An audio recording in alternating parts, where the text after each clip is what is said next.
Behind me is the brand new Bavaria SR36, making its global debut here at the Palma Boat Show. Now it's based on the SR41, and the SR41 won our Motorboat Award last year for sports cruisers up to 45 feet. So obviously the DNA is good. It'll be interesting to see what it's like on a smaller scale. Price of this boat start from just shy of €250,000, but this one with the Volvo Penta D4 300s is €288,000. Let's get on board and have a closer look.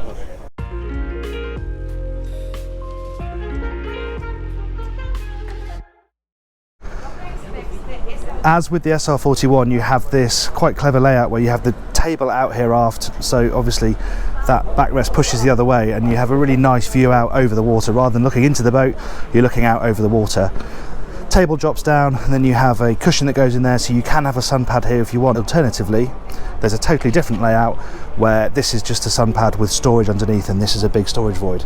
But even on this version, you have got storage voids, one under here and one under here. But really this is what sells this boat, is what sets it apart from the competition, and it's just really nice that you have these two separate dining areas. You have a fixed platform on this particular boat, but you can have a hydraulic platform if you prefer. And what you notice is there is still space to get up the port hand side here behind the dinette here. You can get up on this side, but the bigger walkway is to starboard.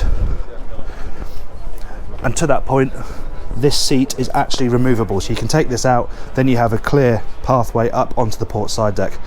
But most people will probably just leave that in and then step over the seat.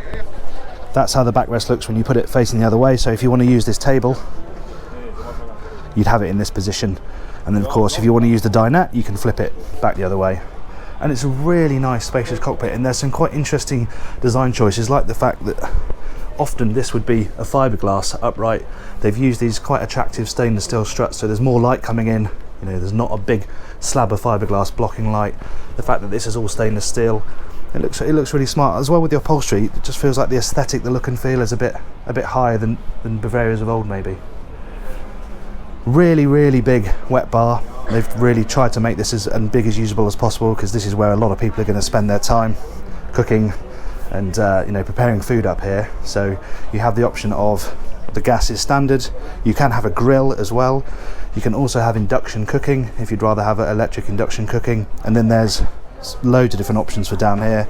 As standard, you get a fridge, but you can also add a freezer up here, so this is just drawer storage on this boat, but you can have the bottom one as a freezer if you'd rather have a bit more cooling space. There is a fridge downstairs. We'll have a look at that later on. But yeah, it's a good size. You've got a nice deep sink, and I like the fact that this is the lid, so that goes in there to cover the sink up, but you put it in here when it's not in use, and it acts as a splashback to stop splashes going onto the back of the helm seat. So quite clever stuff. You also have a repeater for the Fusion stereo down here. You can also control that through the helm station. Now there's a few different versions of this boat. This is the hardtop. You can see it's got the smaller hardtop. You can also have it with a soft top, which actually is fabric and opens up to here, so a much bigger aperture. You can also have doors. So you can see this line here. You can have this entirely enclosed with some sliding doors, so you have really good protection. Doesn't do much for the looks, but if you want to have a fully insulated top deck, you can put some doors in here if you prefer. But for me, I think this open back layout with the soft top would be a really nice combination. Moving forward, you find the helm station. It's really clean, it's really clear. Use of dark materials, really nice. Fantastic driving position, because you've got a lift bolster, so you can lean and you can perch on this. Obviously you can put it down and sit. You've also got a footrest. You've got a footrest down there, you've got a footrest on the helm, fully adjustable steering wheel. No matter your shape or size, you should be able to get nice and comfortable at this helm. These are an upgrade. As standard, you get a single 7-inch. You can have twin 9 inches. This boat's got twin 12 inches. You've got the Volvo Penta screen as well. All the engine information down there for the twin Volvo D4 300s. Top speed on this boat, 32 knots. Cruise at 25 knots with a range of about 250 nautical miles. This boat's got stern drives. It's also got the stern drive joystick, and I like that despite the fact that these are touchscreen, you have got a pad down here, so you can sit back in your chair. You can control the MFDs from there if you don't want to have to lean forward and interact with the screen. Some of the things to point out, it's an option, but you have a bow thruster in this boat. You also have induction charging for a mobile phone. There's another charging point here. These are the trim tab controls.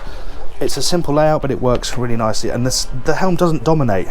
There's a long dashboard, but the helm is actually quite subtle. And then on this side, something I particularly like is this little seat here. A lot of the time you just get the chaise longue, which can be a bit pointless when you're moving. It's quite uncomfortable to sit like this with your legs out in front of you, especially if it's rough. However, here, this is a great little perch, down low, protected from the windscreen, a nice place for somebody to sit and give the person who's driving a bit of company.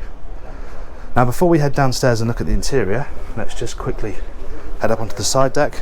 Starboard side deck is easier to access. You have the fuel filler cap here. It's quite nice because it's got a drain, so there's going to be no spillages out onto deck. Any spillages of fuel go down into the bilges. Nice high guardrails. You've obviously got this handhold, then you've immediately got a handhold up here as well, so it feels very safe to move forward on this boat, and the decks open up really nicely, really nice and wide. And this is a good opportunity to see the hard top, and the soft top would open almost double the way, so that's, for me, is why the soft top is a better option. But if you want a full hard roof, this is what you get. Nice details up here on the foredeck. You've got headrests on the sun pads. That section lifts out, so you have exposed the hatch, so you get some natural light and some ventilation down into the forward cabin. You know, you've got railings up here. This is where they've built the cup holders into, and really subtle little LED lights running around the forward end of the deck here. Obviously, this is where the anchor locker is. It's a really good size, nicely finished as well. Nice smooth finish there. This is also where you fill it with your fresh water. They could do with compartmentalising it, because you don't really want to put ropes down there and fenders in case they get pulled up into the anchor winch, so they could maybe separate that. But it's a really good size. You definitely get a few fenders in there.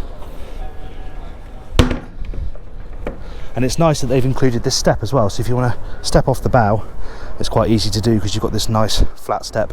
Highly polished stainless steel anchor looks really smart as well. Move back down the port side. Searchlight here, mounted very far forward. That's a good spot to have it. A lot of the times they're mounted aft, which is a bit pointless. That's a good place to have it. And you can see here, you still have this access down the port side, and you can just step over into the cockpit.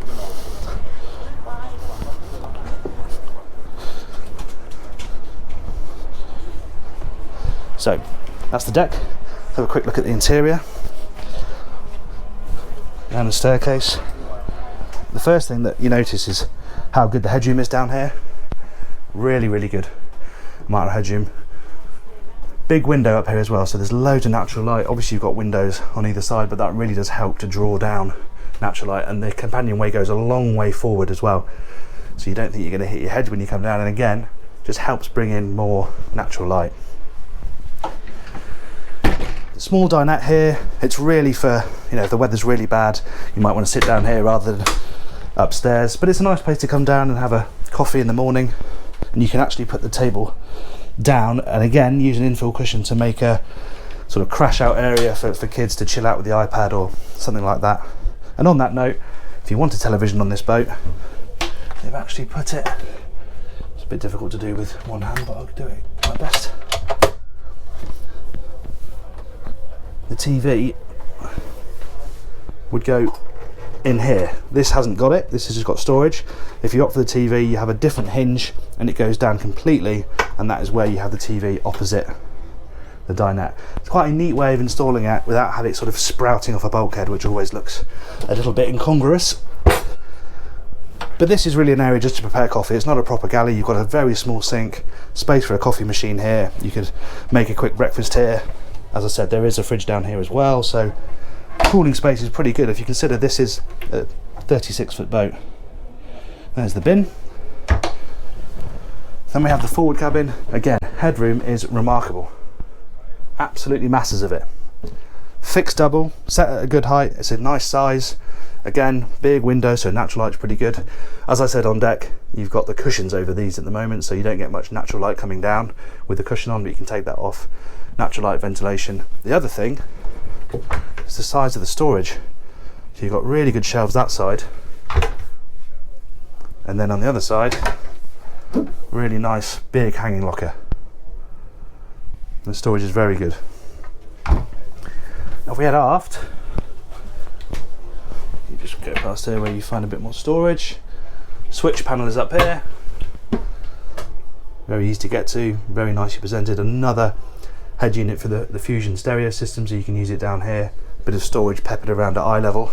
And then if we head aft into the midship's cabin, and this is a nice space. So here in the entrance room, again, headroom is good, but you can see that there's some things overhead. You know, as the cockpit comes into play, you have to sort of take a seat to get down into the main cabin. But sitting here, it's fine. If you want to put shoes and socks on, absolutely enough space to do that. And then you have a really nice pair of berths, and actually there's an infill cushion here, so you can have a huge double if you want, or you can have a pair of twins. Just makes this area a bit more flexible. Some storage down here. And there's nice things like you've got reading lights, you've got some natural light coming in through there, you've got two big windows behind me, and natural ventilation. Doesn't feel like an afterthought, this cabin. And actually this chaise longue that I'm sitting on, that could be an extra berth for a child if you needed it. So this is a really flexible space. And like the forward cabin, good storage. That's the infill cushion for the table and the dinette if you want to make that into a sitting area. But yeah, it's all really well thought out, very practical. Just what you think about Bavaria, not overly flash, but just does the job. And this is nice. Proper separate shower cubicle with the same amount of headroom as the rest of the interior. You have the toilet obviously inside the shower cubicle itself, but you have a proper overhead shower with controls set down here. Big sink, storage in the mirror, storage underneath. Yeah, really practical design. Got a big lip to step over into this, obviously in case there's any water, but that's just something to keep an eye out for. And then really nice to see a full-length mirror on a boat of this size. Not always the case, but good to see that and installed in a good position. So last thing to look at is the engine room, which is a little bit of a faff, so I'm going to struggle to film it, but I'll explain it once I've done it. So it's the same mechanism as on the SR41, where you have to lift it up, put it in place with the bungee, and then you can climb down into the space. There's a ladder to get down there. There's okay space over the engine. You know, it's not a huge boat, so it's never going to be enormous, but daily service checks should be reasonably easy to carry out.